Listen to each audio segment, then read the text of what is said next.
Hello friends, welcome to the HFY Ode, where we bring you new science fiction stories, a new world, a new adventure. And yes, there is no robotic or AI voices here, only real human voices with real human touch. So let's start this journey, and please subscribe my channel if you like the stories and press the bell icon for the latest updates. Let's have a story. Okay. They came expecting surrender. They came prepared for orbital bombardments, nuclear arsenals, maybe some chemical warfare. They came ready for humans. What they weren't ready for was the mosquito that landed on Overseer Thraskull's compound eye, or the hippo that charged their dropship, or the fact that Earth's apex predators weren't even the ones with thumbs. The Zelkar Collective had conquered 217 worlds. Earth would be their first retreat. Overseer Thraskull stood on the observation deck of the Harbinger of Compliance, all 6 of his limbs perfectly still in the manner of a Zelkar experiencing pure satisfaction. Below him, Earth hung like a blue marble someone had rolled across the floor of space and forgotten about. Preliminary scans complete, Overseer, third caste analyzer Vrick Tesh chittered, his antennae twitching with what passed for excitement among their kind. Population, 8 billion. Technological classification, pre-unified, suborbital capability, nuclear fission achieved but not mastered. Military assessment, fragmented into competing nation-states, no unified defense grid. Thraskull's mandibles clicked in amusement. 217 worlds. That's how many had bent beneath the collective's will. Some fought. Most surrendered when they saw the fleet materialize in their skies. A few tried negotiation, as if there was anything to negotiate. None of it mattered in the end. Atmosphérique composition. Nitrogen-oxygen mix, 21% oxygen. Well within tolerable parameters for Zelkar physiology. Vrick Tesh paused. There is one anomaly. Speak. Biodiversity index is elevated. Significantly elevated. I've run the scan 3 times to confirm. Thraskull's primary eyes focused on his subordinate. Elevated how? The planet supports approximately 8.7 million distinct species. Vrick Tesh's voice carried an edge of uncertainty, a thing Thraskull had rarely heard from an analyzer. That's 43 times the galactic median for habitable worlds. A chittering laugh rippled through Thraskull's thorax. More meat for the rendering plants. The collective always needs protein. Yes, Overseer. The invasion plan was elegant in its simplicity. The Zelkar didn't believe in orbital bombardment. Scorched Earth was worthless Earth. Why destroy infrastructure when you could simply terrify the inhabitants into submission, then put them to work? The collective had perfected the art of the bloodless conquest. They would establish forward operating bases in 6 locations simultaneously. Dense population centers: New York, Tokyo, Mumbai, Sao Paulo, Lagos, Sydney. Deploy atmospheric superiority craft to establish no-fly zones. Broadcast the surrender terms in every language. Wait 48 hours for capitulation. Then the real work began. Cataloging resources, establishing administrative hierarchies, integrating the conquered population into the collective's economic framework. Humans would mine their own minerals, harvest their own crops, all under the benevolent guidance of Zelkar overseers. It was a process the collective had refined over 3 centuries. Begin Phase 1, Thraskull commanded. All assault carriers deploy to designated coordinates. The Harbinger shuddered as 64 dropships detached from her belly like eggs from a spider's abdomen. Thraskull watched them descend, burning bright against Earth's atmosphere. Beautiful. Terrifying. Perfect. The first indication that something was wrong came from landing site Delta, Mumbai. Thraskull was reviewing resource allocation projections when the comm channel erupted with noise that wasn't quite screaming, but wasn't quite language either. Just sound. Raw sound with clicking and thrashing underneath. Delta Actual, report status. Silence. More thrashing. Then a voice, Subcommander Zix Rao, breathing like he'd been running, which made no sense because Zelkar didn't run. We have contact. Hostile contact. Thraskull's antennae went rigid. Human military forces? Negative. Not human. Not. I don't know what they are. Clarify immediately. They're flying. Hundreds of them. Small, fast. They're penetrating our environmental suits through the joint seals. My soldiers are, a sound like tearing. More clicking. The channel went dead. Thraskull opened communications to all landing sites. All commanders, report any hostile contact immediately. Do not wait for protocol.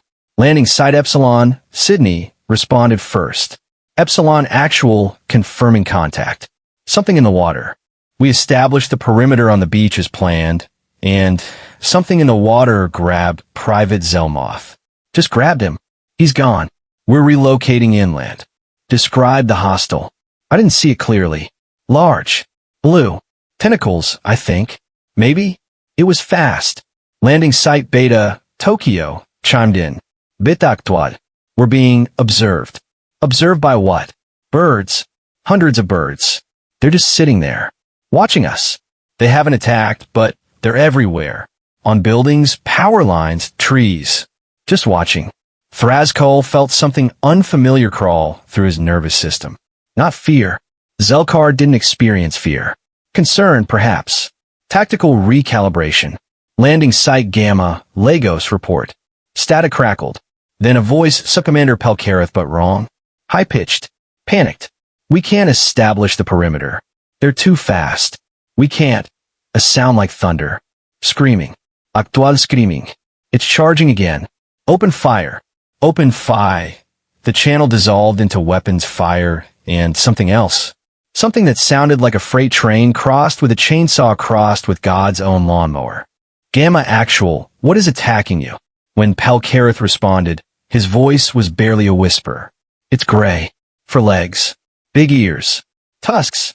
It killed 17 soldiers in 30 seconds. We hit with plasma charges, and it just kept coming. We're falling back to the dropships. Thraskull accessed the ship's biological database, searching for gray, for legs, tusks, aggressive. The entry that appeared made him go very still. Loxodonta africana, African bush elephant. Average mass, 6,000 kilograms. Temperament, varies, can be aggressive when provoked. 6,000 kilograms. The Zelkar weighed, on average, 40 kilograms. All landing sites, implement Defensive Protocol 7. Establish energy barriers at maximum radius. Do not engage the local fauna unless absolutely necessary. Overseer, Vriktesh's voice cut through the chaos on the command deck. Landing site Alpha, New York, is requesting immediate medical evacuation for 12 soldiers. Casualties from human resistance. No, obedecer. They're reporting symptoms. Fever, weakness, difficulty breathing. The medical officer believes they've been infected with something. Infected how? We haven't even made contact with the human population yet. Unknown. But the common factor is they all reported being bitten by small flying insects shortly after landing. Thraskull pulled up the biological scan data for landing site Alpha. His compound eyes processed the information in parallel, creating a three-dimensional picture of every life form within 10 kilometers of the landing zone. 63 distinct species of insects within the immediate area. 170 species of birds. 42 species of mammals. 16 species of reptiles. And that was just in a 10-kilometer radius. In a city. Vriktesh, run a comparative analysis. How does Earth's biodiversity compare to other conquered worlds? The analyzer worked in silence for several minutes, his antennae quivering as he processed data. When he finally spoke, his voice carried something Thraskull had never heard before from a member of the collective. Uncertainty. Overseer, of the 217 worlds we've conquered, the highest biodiversity index was Kelthera Prime at 0.63 million species. Earth's 8.7 million is 13 times higher. I've cross-referenced with the entire Galactic database. Earth is classified as what the Galactic community calls a death world. Explain. Death world designation applies to planets where the evolutionary pressure has created an ecosystem of exceptional lethality. High gravity, extreme weather variations, aggressive megafauna, dense predator population, rapid disease mutation rates. Earth scores in the 97th percentile across all categories. Vriktesh paused. Overseer, there are only 12 confirmed death worlds in the known galaxy. The Galactic protocols recommend avoiding them entirely. We don't avoid anything, Thrascall said, but his mandibles weren't clicking with amusement anymore. We simply haven't encountered anything like this before. Once we establish proper defensive perimeters, the humans will landing site Beta, Tokyo, reporting critical situation. The comm channel was pure chaos now. The birds are attacking. They're not just watching anymore, they're attacking. Hundreds of them. They're going for the eyes, the antennae, the joint seals. Deploy energy barriers. The barriers don't stop them. They're too small. They slip through the gaps in the field harmonics.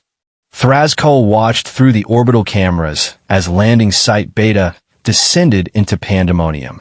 Black shapes swarmed the Zelkar soldiers like a living storm. Corvids, the database labeled them. Crows, ravens, known for exceptional intelligence, and tool use. Tool use. The birds use tools. Overseer. Vriktesh's voice cut through his thoughts. Landing site Epsilon reports the water contact has returned. They lost 3 more soldiers. They're describing it as I'm reading this directly from their report. A bear with tentacles and hate in its eyes. That's not a scientific description. No, Overseer. But it's what they sent. Thrascall pulled up the database entry. Octopus. Multiple species. Intelligence level. Extremely high. Problem-solving capability, sophisticated. Camouflage, adaptive. Strength, 8 arms capable of manipulating objects with precision. The human military hadn't fired a single shot. Not one. And the invasion was already falling apart. All landing sites. This is Overseer Thrascall. I'm ordering a general withdrawal to the dropships. We're going to reassess our approach from orbit. Overseer, protocol dictates. I'm aware of what protocol dictates, Vriktesh. Thrascall's voice was sharp enough to cut atmosphere. Protocol assumes the local fauna doesn't organize coordinated assaults on our positions.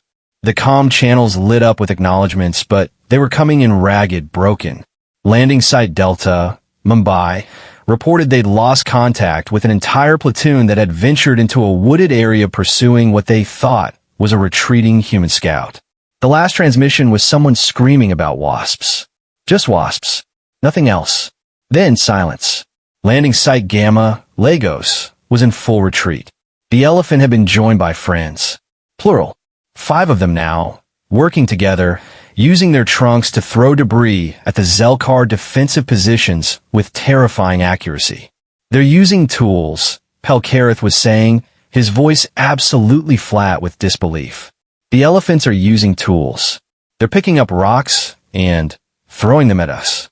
Landing site Alpha, New York, reported the soldiers with insect bites were getting worse. Much worse. The medical officer was describing symptoms that sounded like malaria, dengue fever, and something he couldn't identify all at once. One soldier had gone into seizures. Evacuate the infected to the medical bay immediately, Thrascall ordered. Full quarantine protocols. Overseer, Vriktesh said quietly. Landing site Epsilon has gone completely silent. No response to hails. Thrascall accessed the orbital camera feed. Landing site Epsilon, Sydney. The dropship was still there, intact. But empty. No movement. No Zelkar soldiers visible anywhere. Then he saw them. In the water. Shapes. Large shapes moving with purpose, coordinated. And on the beach, drag marks leading from the Zelkar defensive position into the ocean. Whatever had taken them hadn't left bodies behind. Bring everyone up, Thrascall said. Now, all landing sites. Full evacuation. We're going to Overseer. A new voice. Landing site Alpha. Not the commander. Someone else. A soldier. Young. Terrified. Something's happening to Sub-Commander Rix KL. His exoskeleton is cracking. There's something inside him. Something moving inside. The channel cut off. Thrascol stood perfectly still, his 6 limbs locked in place. Outside the observation windows, Earth continued its slow rotation, beautiful and blue and utterly indifferent to the chaos happening on its surface. Vriktesh, he said finally, his voice very quiet, access the Galactic database. I want every recorded first contact incident with Death World species. I want to know what we're dealing with. Yes, Overseer. The dropships began their ascent. Thrascol watched them climb through Earth's atmosphere, smaller now, limping back to the Harbinger like wounded animals returning to their den. 217 worlds conquered. 6 landing sites established. For hours elapsed. 73 casualties. 0 human military engagement. The biological scan continued its passive sweep, cataloging life.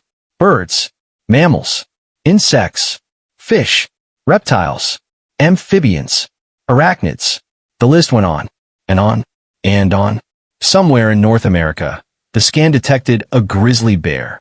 800 kilograms of muscle and claws and bad attitude. Capable of running at 56 kilometers per hour despite its mass. Bite force sufficient to crush a bowling ball.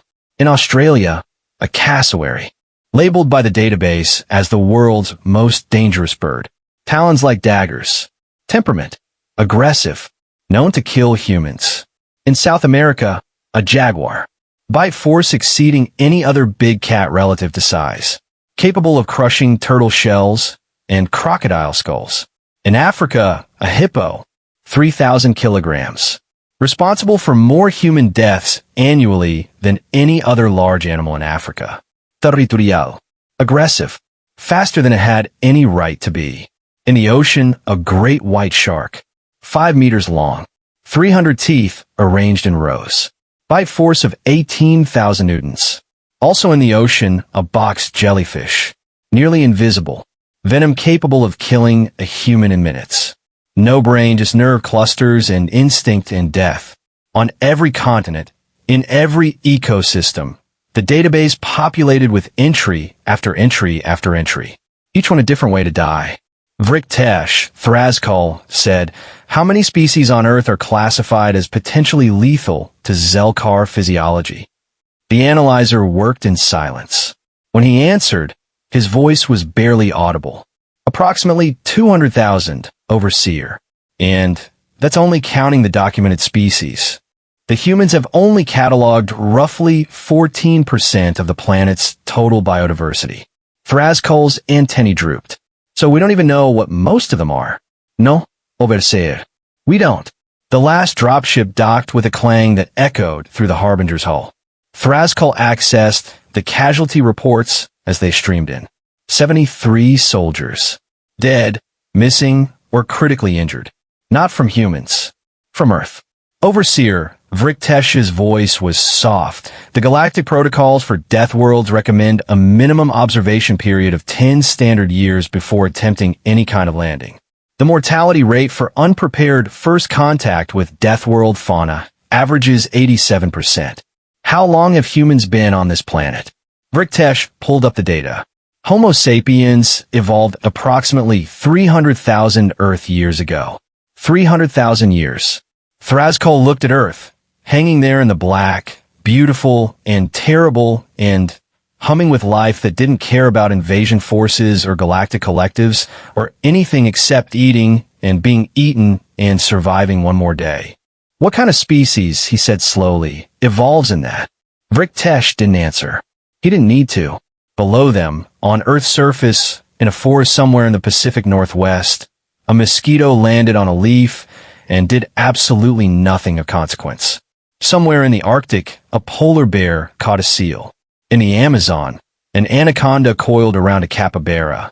In the Serengeti, a lion slept in the shade while zebras grazed 100 meters away. Normal. All of it normal. For Earth. Thrascol turned away from the observation window. Maintain orbital position.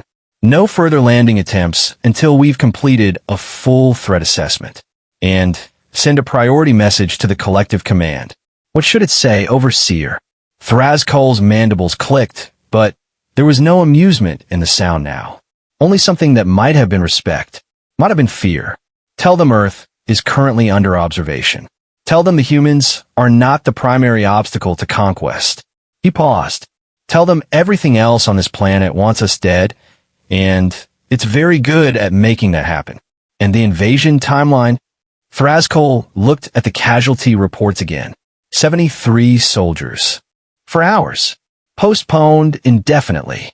Dr. Sarah Chun hadn't believed in coincidences since her third year of graduate school, when she discovered that what looked like random bee colony deaths were actually perfectly coordinated fungal infections. Nature didn't do random. Everything connected to everything else in ways that made human planning look like a drunk toddler playing with blocks. Which is why the reports streaming across her workstation at the Global Wildlife Monitoring Center made the hair on her arm stand up and stay there. Marcus, you seeing this? Colonel Marcus Webb leaned over her shoulder, his coffee breath mixing with the sterile air of the monitoring station. Former Army Ranger, current liaison between the Department of Defense and about 40 different scientific agencies. Sarah had worked with him on the last pandemic scare. He was good at his job, which mostly involved translating the virus is mutating faster than we can sequence it into language that wouldn't make generals have strokes. Seeing what? The alien ships? Yeah, whole world seeing those. Not the ships. This. She pulled up 6 different data streams, arranged them side by side. Wildlife activity patterns. Last 48 hours. Marcus squinted at the screens. I'm looking at graphs, Chun. Give me the headline version. Birds are congregating in major urban centers. Hundreds of thousands of them. Tokyo has 3 million crows in the city limits right now. 3 million. Normal population is maybe 70,000. They all showed up in the last 36 hours. Could be coincidence.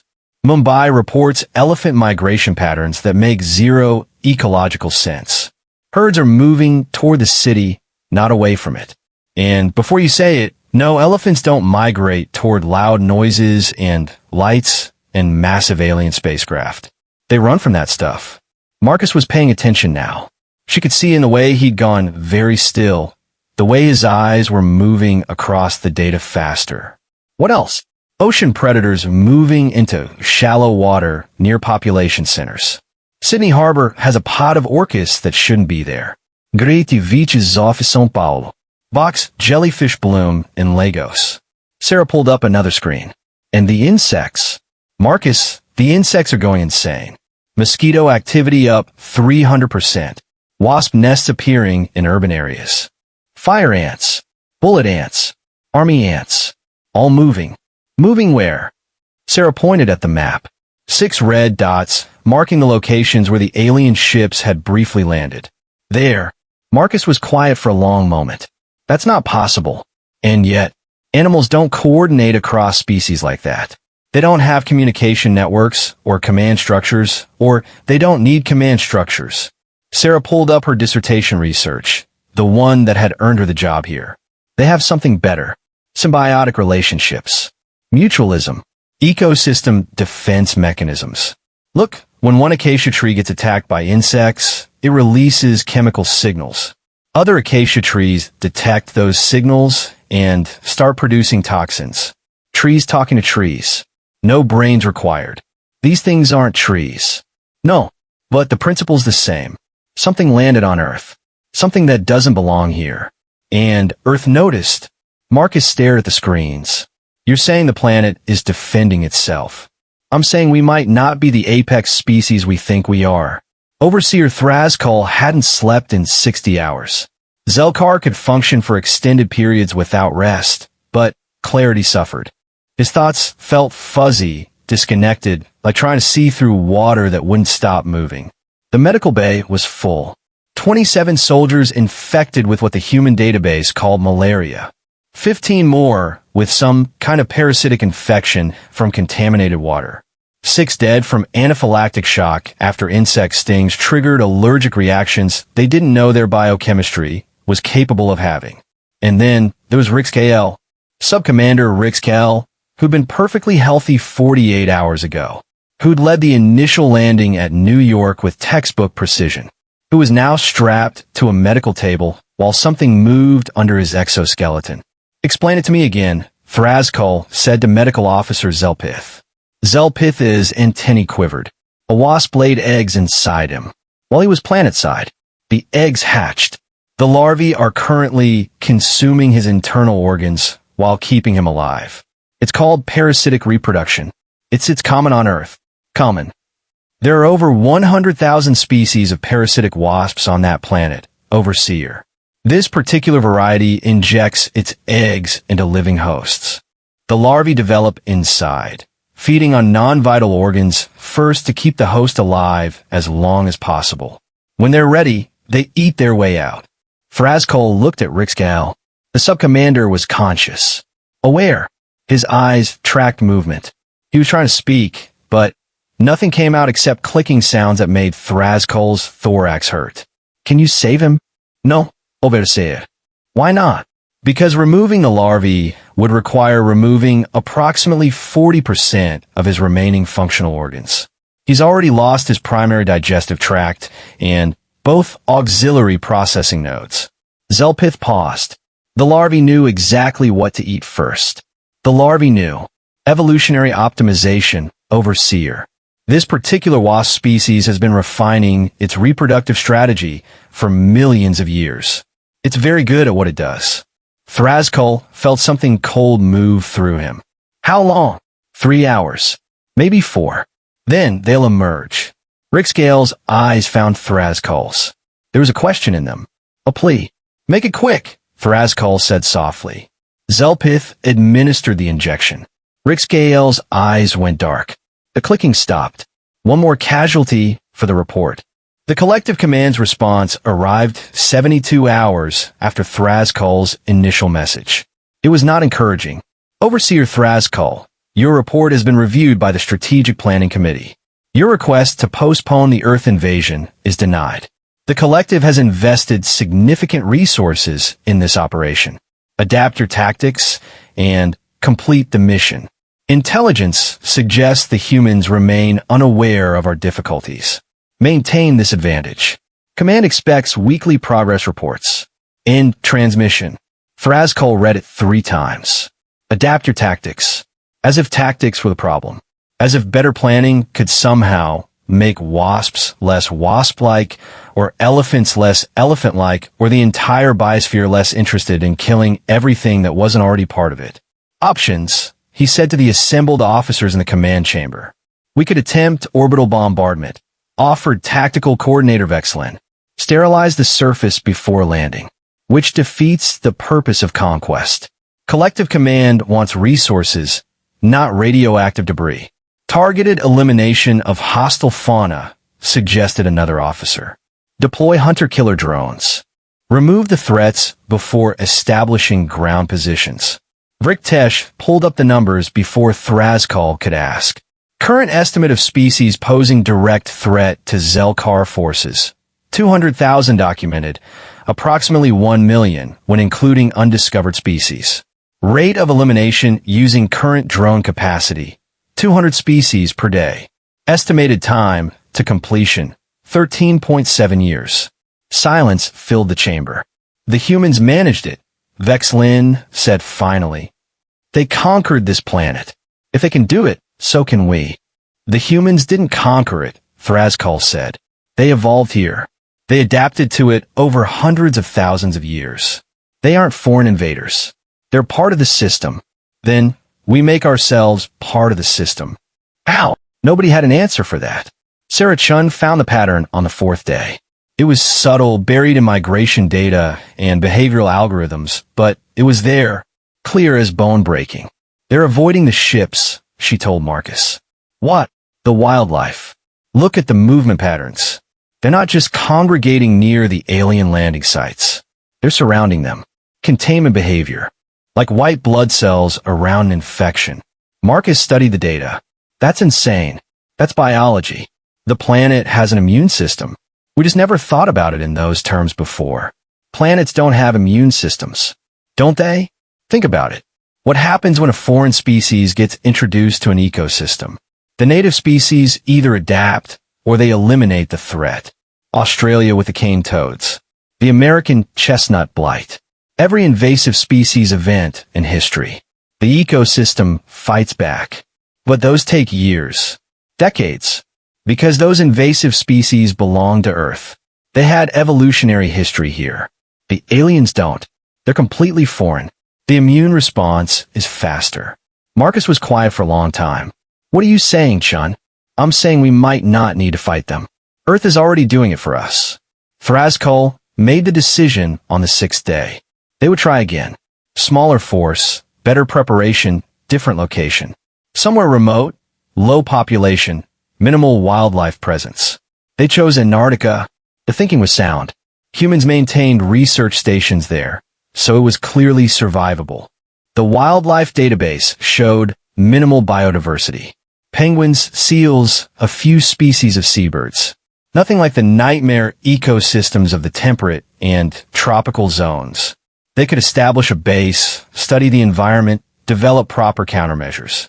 Then expand from there. The dropship landed on ice 3 kilometers thick. 20 soldiers, full environmental suits, heavy weapons, medical support, enough supplies for a month. Thraskull watched from orbit as they established the perimeter, deployed the energy barriers, set up the command tent. Perfect. Textbook. Professional.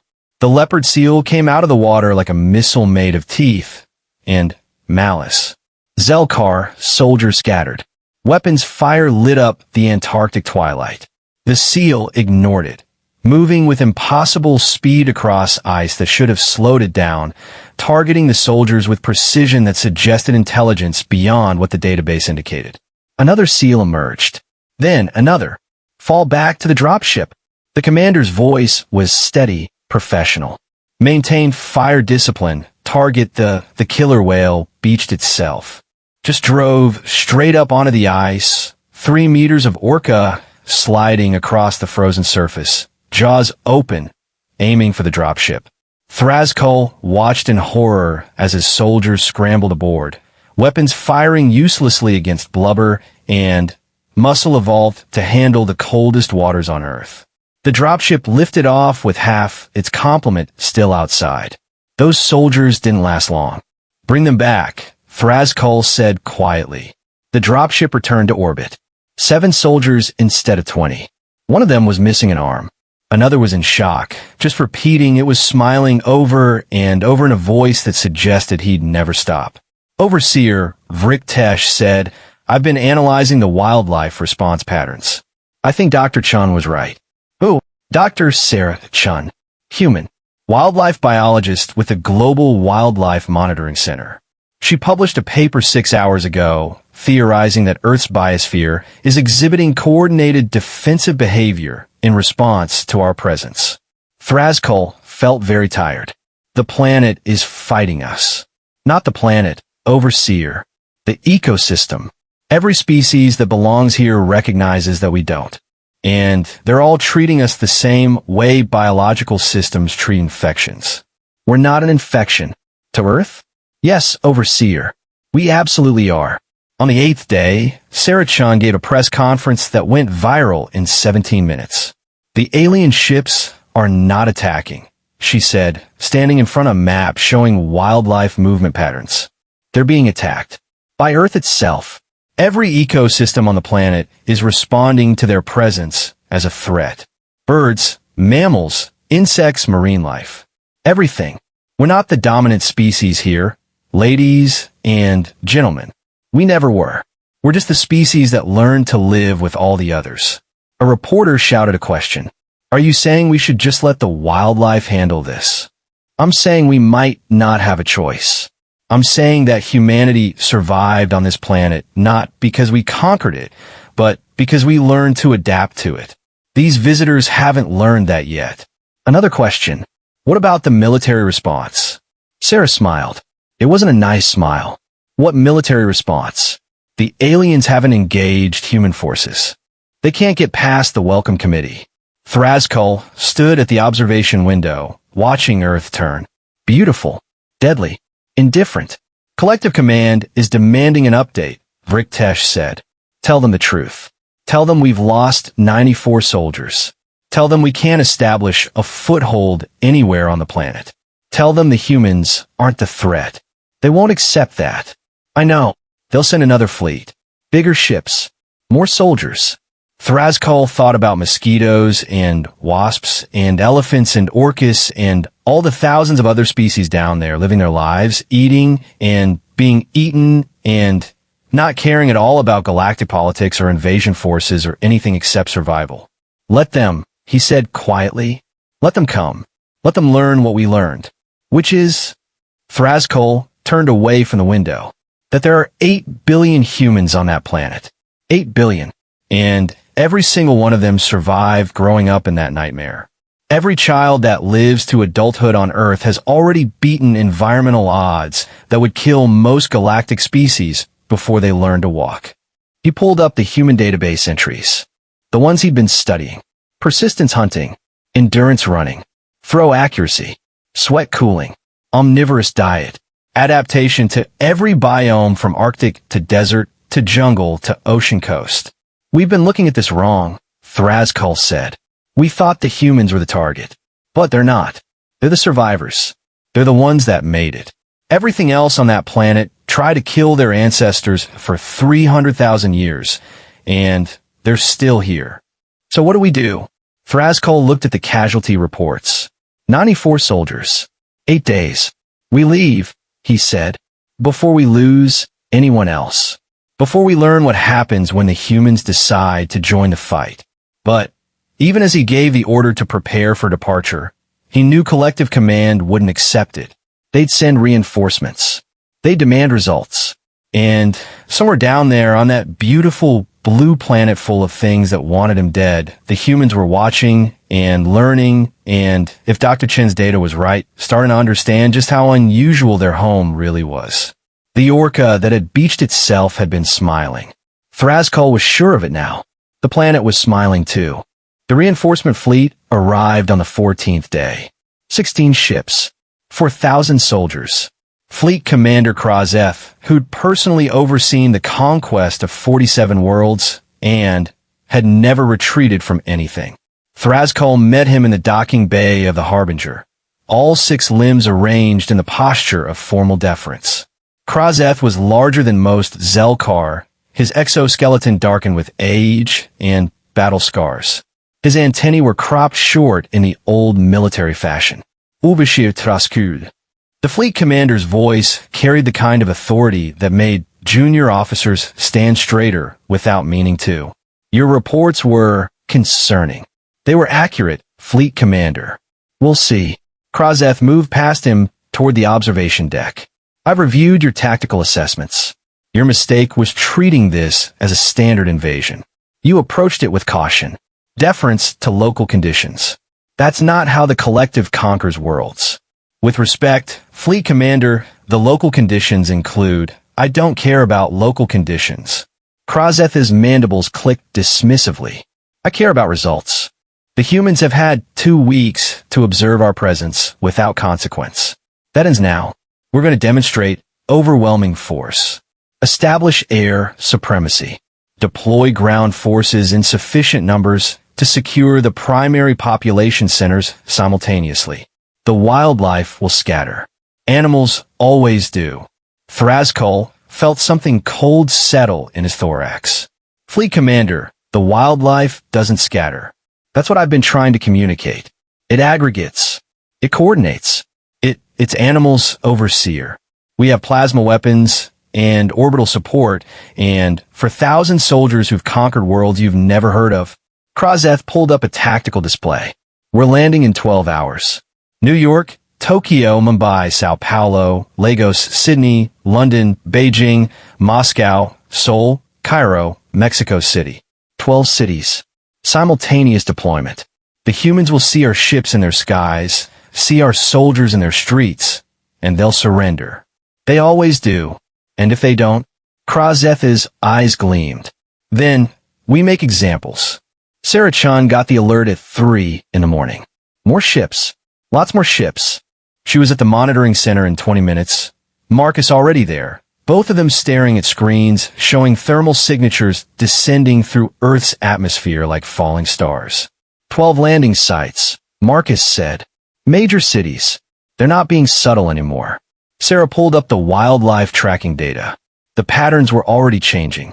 Birds lifting off from roosting sites by the hundreds of thousands. Marine life moving. Insect swarms shifting direction. They're responding, she said. So are we. Marcus pointed at another screen. Joint Chiefs just went to DEFCON 2. We got fighters scrambling, air defense systems hot, ground forces mobilizing. Tell them to hold. What? Tell them to hold fire. Let Earth do what it does first. Chun, there are alien warships landing in our cities. We can't just... We evolve here, Marcus. We survived here. That means we learned something nobody else knows. She pulled up her research, the data she'd been compiling for the last 2 weeks. How to live with this planet instead of fighting it. The aliens are fighting it. Let's see how that works out for them. Marcus stared at her. You want to weaponize our own ecosystem.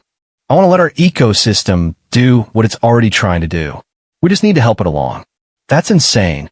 No, that's home field advantage.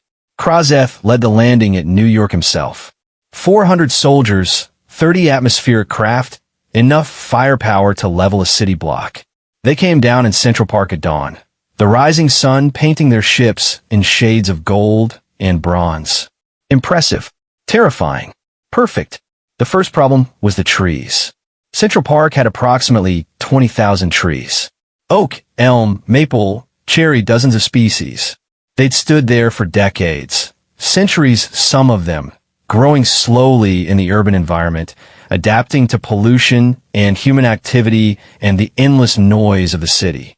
When the Zelkar ships landed, crushing saplings and scorching grass, the trees did what plants do when stressed. They screamed. Not vocally. Plants don't have vocal cords. But chemically, every damaged tree released distress signals, complex organic compounds that drifted on the wind, telling the other trees, danger here, threat detected, prepare defenses. The other trees listened. Within minutes, every tree in Central Park was producing toxins. Compounds that made the air taste wrong, smell wrong, feel wrong against Zelkar respiratory systems. Soldiers started coughing, then wheezing. Deploy filtration systems, Krozeth ordered. It's just pollen. It wasn't just pollen. The squirrels came next. 17 species of squirrels lived in New York City. Gray squirrels mostly, with some red and flying variants mixed in. They were aggressive little bastards, territorial and clever, and utterly fearless when it came to defending their territory. 400 alien soldiers, suddenly, represented the largest territorial incursion in Central Park's recorded history. The squirrels took it personally. They came in waves, hundreds of them, leaping from trees, racing across the ground, going for eyes and antennae and exposed joint seals. Not organized, not coordinated in any tactical sense. Just pure, individual rodent fury multiplied by hundreds. Weapons fire lit up the park. Plasma charges scattered squirrels like furry grenades. But, for every one that fell, 3 more appeared. This is ridiculous, Krozeth snarled. They're rodents. Then the raccoons showed up. Raccoons, Thrascall had learned during his research, were one of Earth's most successful urban adapters. Omnivorous, intelligent, dexterous, and absolutely unbothered by human presence. They'd figure out how to open garbage cans, manipulate door handles, and break into supposedly secure food storage. Zelkar, environmental suits, it turned out, had similar vulnerabilities. The first raccoon to crack open a soldier's helmet did it in 47 seconds. The soldier inside didn't have time to scream before the oxygen mix changed and his respiratory system seized. Krozeth watched it happen. Watched a creature weighing maybe 8 kilograms defeat military-grade technology through sheer mechanical problem-solving ability. Fall back to the ships, he ordered. But the rats were in the ships. New York City had approximately 2 million rats. They lived in the subways, in the sewers, in the walls of buildings, and under bridges, and anywhere else that offered food and shelter and enough hiding spaces to avoid predators. When the Zelkar landed in Central Park, the rats interpreted it the same way they interpreted everything else. Potential food source. Investigate immediately. They climbed into the ships through the landing struts. Through ventilation systems. through gaps in the hull plating that the engineers had never imagined anything would try to exploit. Rats are persistent. Rats are creative. Rats, when sufficiently motivated, can chew through concrete. Zelkar's ship wiring, it turned out, was softer than concrete. The first ship's power systems failed 16 minutes after landing. The second followed 3 minutes later. Soldiers poured out of the dead vessels, straight into the welcoming committee of squirrels and raccoons, and now the park's resident coyotes, because of course New York had coyotes, small and clever and hungry. Krozeth made it back to his command ship, sealed the hatches, lifted off with half his force still on the ground. From orbit, he watched the other landing sites. Tokyo's attempt had lasted 11 minutes before the murder hornets found them. Japanese giant hornets, each one the size of a human thumb, with stingers that delivered venom potent enough to dissolve flesh. The Zelkar soldiers had sealed their suits, deployed energy barriers, set up defensive perimeters. The hornets went through the barriers. Energy fields designed to stop projectiles and directed energy weapons did precisely nothing against insects light enough to slip through the harmonic gaps. Mumbai's landing dissolved into chaos when a pack of stray dogs decided the aliens smelled interesting. Indian street dogs, descended from wolves, smart enough to survive in one of the most densely populated cities on Earth. They didn't attack. They herded, drove the soldiers away from their defensive positions, separated them into smaller groups, made them easy targets for the monkeys. The monkeys were worse than the dogs. Rhesus macaques, territorial and mean, and equipped with hands that could grab and throw and manipulate objects. They stole weapons, activated them by accident or maybe on purpose, chased soldiers through streets while local humans watched from windows and rooftops, smartphones recording everything.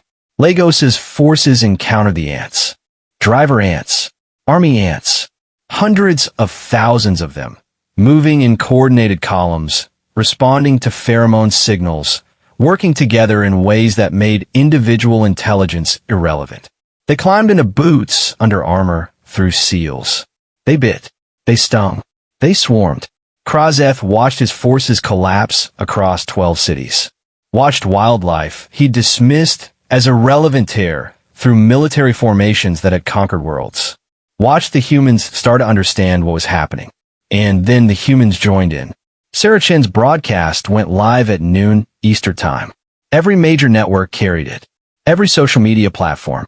Every phone and computer and television on Earth. People of Earth, she said, standing in front of the monitoring center's main display. The alien invasion is failing. Not because of our military might. Not because of our technology. But because of our planet. Because Earth is a death world, and everything that lives here has spent millions of years learning how to survive in the most hostile biosphere in the known galaxy. She pulled up the data, the maps, the movement patterns. We evolved here. We adapted to this.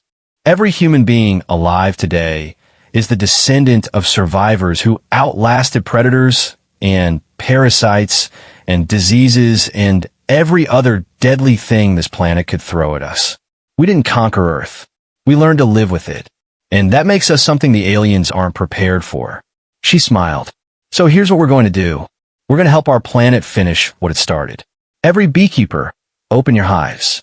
Every pest control service, release what you've caught. Every zoo, every wildlife sanctuary, every aquarium. Open the doors. Every person who knows how to work with animals, get to work. Show these visitors what it means to invade a death world. Marcus grabbed her arm. Jin, that's insane. You're talking about releasing millions of animals into urban areas. They're already there, Sarah said. They always were. We just pretended we'd push them out. But Earth doesn't work that way. Nature doesn't work that way. It's always there, right at the edges, waiting. She looked at the screens. 12 cities. 12 failed invasions. Thousands of aliens learning what humans had known for 300,000 years. This is our planet, she said. Time we acted like it. Thrascol watched it happen from the Harbinger. Watched beehives release their swarms. Millions of bees forming clouds that descended on Zelkar positions like living storms. Watched zoos open gates and elephants walked calmly into city streets, and nobody ran because humans apparently just knew how to move around elephants without triggering them. Watched aquarium staff release octopi into harbors, and the octopi went straight for the ships in the water. Their intelligence turned to a single purpose: remove the invaders. Watched humans coordinate with their planet's biosphere in ways that suggested they'd been doing this forever. Because they had. They've been doing it since the first human figured out that running with wolves was safer than running from them. In Cairo, a beekeeper named Ahmed opened 300 hives. The bees spread across the city, following pheromone markers humans had set up, driving the Zelkar forces toward the Nile, where the crocodiles waited. In Seoul, animal control officers released 2 years' worth of captured pythons and monitor lizards. The reptiles, stressed and angry and hungry, found the aliens on their own. In London, someone opened the tower of London's famous Raven Sanctuary. 6 ravens, each one carrying generations of territorial instinct, made it their mission to remove the intruders from their city. 6 ravens defeated a platoon of 40 soldiers. Krozeth's voice came over the fleet channel, broken and small. All forces retreat to orbit. Immediate evacuation. This is not, we cannot. Thraskull almost felt sorry for him. Almost. The human delegation arrived at the Harbinger 3 days later. They came in their own ships, primitive chemical rockets that barely qualified as spacecraft by galactic standards. But they came. Dr. Sarah Chun led them. Colonel Marcus Webb stood beside her.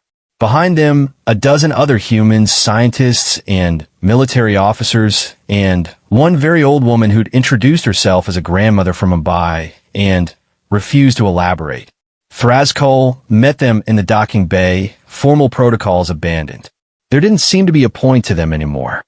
Dr. Chun, he said in practiced English. Colonel Webb, thank you for coming. Figure we should talk, Sarah said, before you decide to try something stupid like orbital bombardment. We have no intention of— You lost 4,000 soldiers in 3 days, Marcus said flatly. To squirrels and raccoons and bees. You want to keep going? Because we can keep this up indefinitely. This is our planet. We know how it works. Thraskull's antennae drooped. We underestimated you. No, Sarah said. You underestimated Earth. We're just the ones who figure out how to live here. Ow! The question came out before Thraskull could stop it. How do you survive in that environment? The predators, the parasites, the diseases, the sheer lethality of every ecosystem. Sarah smiled. It was a kind smile, almost pitying. We learned. We adapted. We made allies where we could and avoided enemies where we couldn't. We figured out that Earth doesn't care about dominance or conquest. It cares about balance. Everything has a place. Everything has a role. We found ours. And what role is that? The ones who remember, the old woman from Mumbai said, speaking for the first time. Her voice was soft but carried weight. We remember that the tiger in the forest isn't an enemy. It's a neighbor. A dangerous neighbor, yes, but still part of the same world. We remember that the mosquito spreading disease is also food for the birds. We remember that everything connects. Thraskull thought about the collective, about 217 conquered worlds, about strip mining and resource extraction and populations forced into service, about taking without understanding what you were taking from. We can't stay here, he said quietly. Can we? No, Marcus said. You can't. The collective will send more ships, bigger fleets. They won't accept failure. Sarah pulled up a data pad, showed him the information she'd compiled. Then, they'll learn what we learned. Every fleet you send will be ready. We know this planet. Every animal, every plant, every microorganism.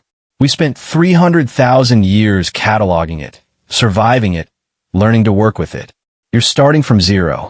She leaned forward. You want to conquer Earth? You'll have to go through 8 billion humans who grew up dodging hippos and mosquitoes and box jellyfish and grizzly bears. You'll have to survive in a biosphere that spent 4 billion years optimizing for lethality. You'll have to learn what we learned, that nature doesn't lose. It just adapts. And if we try anyway, then you'll die, Sarah said simply. All of you. Because Earth has been killing things since before your species learned to use tools. And we've been learning from it the whole time.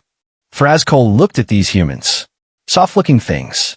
No exoskeletons, no natural weapons, skin thin enough to cut with a sharp edge. They looked weak.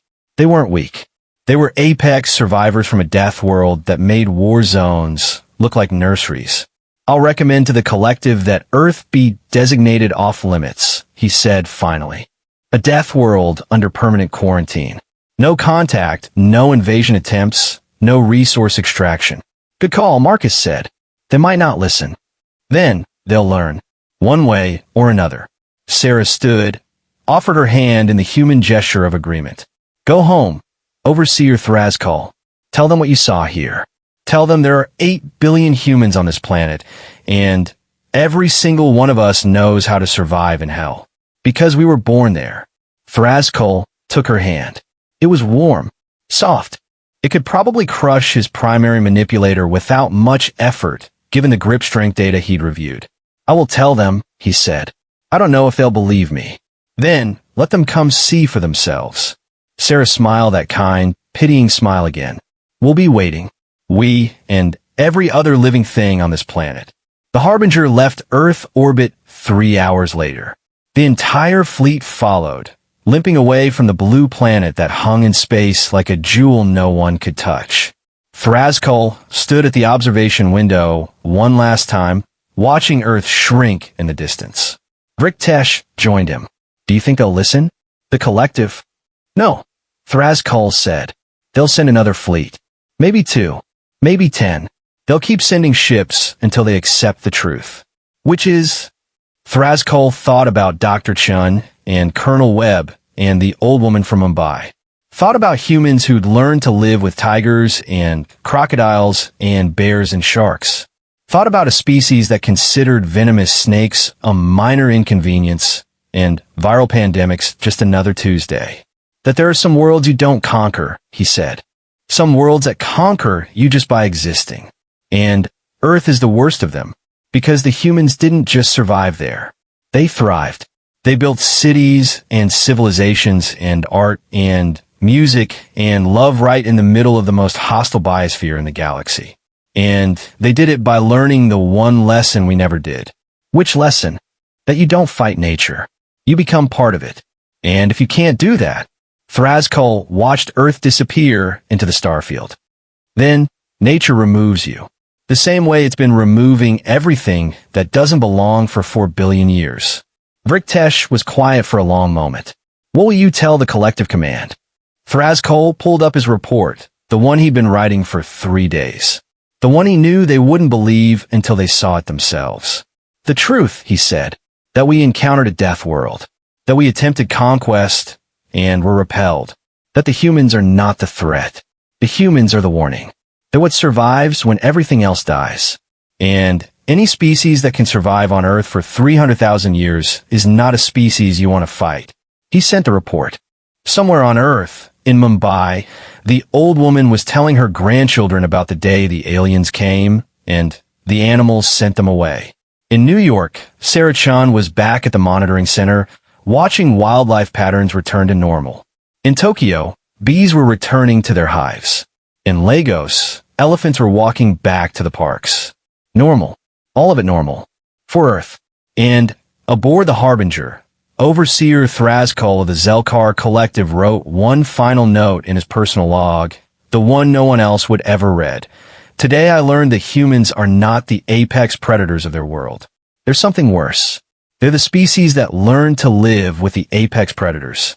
And that makes them more dangerous than any weapon we possess. He paused, antennae quivering as he chose his final words. I hope the collective listens. I hope they designate Earth off limits. I hope they never go back there. He stopped writing, looked out at the stars. But if they do, he whispered to the empty observation deck, may their gods have mercy. Because Earth won't. Behind him, distant now, barely visible, Earth continued its slow rotation. Beautiful. Deadly. Home to 8 billion survivors who'd never known any other way to live. The planet didn't notice the ships leaving. It never had.